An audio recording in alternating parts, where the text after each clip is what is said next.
αναμένοντας την άδερφη πρωτοπορίας και αν εσείς θέλετε και πάλι δεν μας το ξεκαθαρίσατε. Τίποτα περισσότερο, τίποτα λιγότερο. Του χρόνου πάνω. Συμφοιτητές, συμφοιτητρίες, θα το επαναλάβουμε για πολλωστή φορά. Για μας το Κυπριακό αποτελεί τον πρώτο στόμα στόχο. Η Διστονική Δικοινοτική Ομοσπονδία αποτελεί τη βάση της στην οποία επιδίωξαν και επιδιώκουν όλοι οι προέδροι από το 1974 μέχρι και σήμερα. Αποτελεί το μόνο εφικτό συμβιβασμό που μπορούμε να πετύχουμε στους κοκκύπριους συμπατριώτες μας για να καταργήσουμε την κατοχή και να χτίσουμε την προοπτική για μια Κύπρο ελεύθερη και ανεξάρτητη. Η προοδευτική εδώ και 43 χρόνια με την ίδια συνέπεια δηλώνει και διαδηλώνει ότι δεν θα συμβιβαστούμε με την διχοτόμηση. Εδώ και 43 χρόνια με την ίδια αγωνιστικότητα ζητά απελευθέρωση και επανένωση της πατρίδας και του λαού μας. Εδώ και 43 χρόνια με ίδια τεχνικότητα απαιτεί αποχώρηση των ξένων στρατευμάτων. Οποιαδήποτε παραχώρηση από τις σταθερές αρχές ή αλλαγή στρατηγικής θα είναι καταστροφική και θα δώσει άλλο τη συλλογία να παραφέρει απαράδεκτες θέσεις απαλλάσσοντας την ευθύνες της.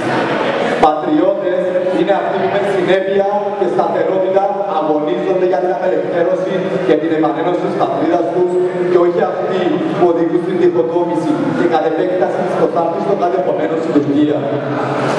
Ανιστόρητοι είναι εκείνοι που ξεχνούν εσκεμμένα το πραξικόπημα της Θεοκαμίνα και της Χούντας των Αθηνών με τις ευλογίες του νατοϊκού μεγαλισμού που κάποιοι μετάβουν μαζί τους.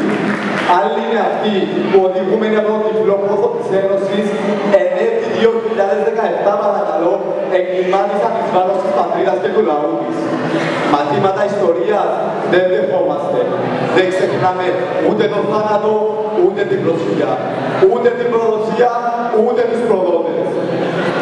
Εν έτη 2017 και μέσω διαπραγμάτευσης στο Κυπριακό, με σοβαρές ευθύνες επίλυσης, κάποιοι θυμήθηκαν πως πρέπει να δίνουμε το οδικό δημοψήφισμα. Λύση ομοσπονδίας από τη μια και από την άλλη Εθνική Ένωση με την Ελλάδα. Τη μια σίγουρα εγωικά και την άλλη φιγουράρω με τις σουστανέλες. Θυμίζει σας κάτι συνάδελφοι της πρωτοπορίας? Τουλάχιστον πολιτική σχιζοφρένεια. Από τη μια συμμετέχετε στην Κόφερ που αγωνίζεται για ομοσπονδία και ειρηνική συνύπαρξη Ελληνοκυπρίων και Τουρκοκυπρίων. Από την άλλη, στην αντικατοχική πορεία που να ασκείται συστήματα όπως Κύπρος ή Ελληνική. Πρωτοπόρος εδώ, πρωτοπόρος εκεί. Πρωτοπόρος όπου να είναι, πρωτοπόρος ό,τι να είναι.